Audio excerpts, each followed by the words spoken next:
Assalamualaikum warahmatullahi wabarakatuh. Selamat pagi anak-anak. Hari ini kita akan melakukan percobaan massa jenis, dimana tujuannya untuk menentukan massa jenis benda yang teratur dan juga benda yang tidak teratur. Untuk alat percobaannya di sini kita punya jangka sorong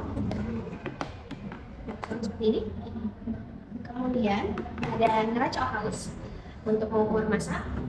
Kemudian di sini ada silinder ukur dan juga tali untuk mengukur volume benda yang tidak teratur, dan juga tentunya ada benda yang tidak teratur. Ada benda yang teraturnya ada 4 tabung, dan silakan kalian pilih 3 dari 4 ini. Yang pertama, kita akan mengukur terlebih dahulu massa dari setiap bendanya. Caranya ini menggunakan neraca Oculus. Misalnya kita pilih benda yang teratur untuk diukur massanya. Sekarang kita letakkan di sini. Nah, ini terlihat jadi tidak seimbang ya. Nah, neraca Oculus ini punya 3 lengan, di mana di setiap lengannya itu menunjukkan angka maksimal dari pengukurannya. Yang ini adalah, yang paling depan adalah pengatur beban untuk bilangan satuan, di mana maksimalnya itu adalah 10 gram. Kemudian yang paling belakang itu adalah pengatur beban untuk puluhan, di mana maksimalnya itu di 100. Kemudian yang di tengah ini adalah pengatur beban ratusan, yang maksimalnya 500 gram. Jadi kalian tinggal atur aja supaya beban nanti neraca lengannya ini akan menunjukkan di angka 0, sehingga itu adalah hasil pengukurannya. Contohnya seperti ini.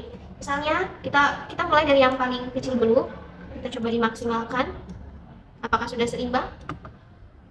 Oh, ternyata belum. Sehingga kalau misalnya belum, kita atur yang puluhannya. Ternyata pas yang puluhannya masih terlalu berat, belum seimbang di garis 0. Berarti kita coba atur lagi yang paling kecil, karena nggak mungkin yang paling besar, yang ratusan. Kita atur yang pengatur beban yang satuan, sehingga dia akan seimbang. Gimana ya?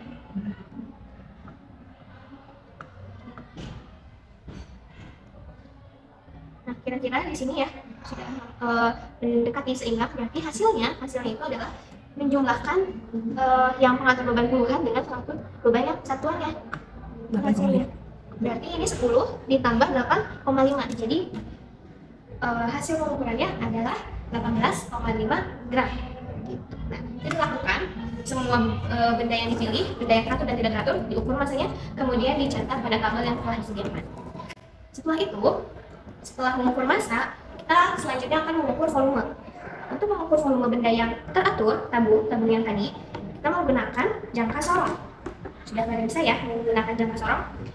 Di jangka sorong ada skala utama dan skala Lonius, berarti harus dijumlah. Yang diukur dari tabung ini berarti tinggi tabung dan juga diameter tabung. Ya, diameter tabung. Nanti cari volumenya dengan menggunakan rumus volume tabung. Harus tahu itu. Nah, untuk benda yang tidak teraturnya, kita di sini ada batu ya.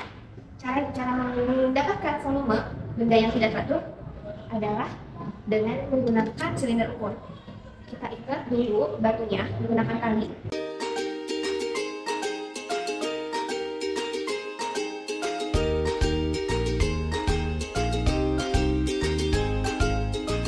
Sebelum mengukur volumenya, berarti kalian harus mencatat terlebih dahulu volume awal yang ditunjukkan oleh silinder tabung. Di sini ditunjukkan di angka 300 mili.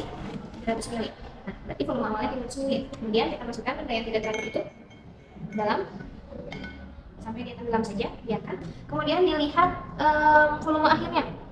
Volumenya adalah selisih dari volume awal dikurangi volume akhir atau kebalikannya. Begitu.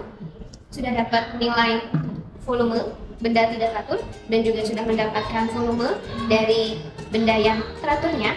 Kemudian silakan kalian hitung besar massa jenis dari benda yang teratur dan tidak teratur dengan menggunakan rumus massa jenis. Jadi nanti setelah itu kalian bisa bandingkan apa nama jenis dari tabung yang kalian pilih, dari 3 tabung yang kalian pilih. Bisa dilihat di tabel massa jenis yang ada di literatur. Sekian percobaan kali ini. Assalamualaikum warahmatullahi wabarakatuh.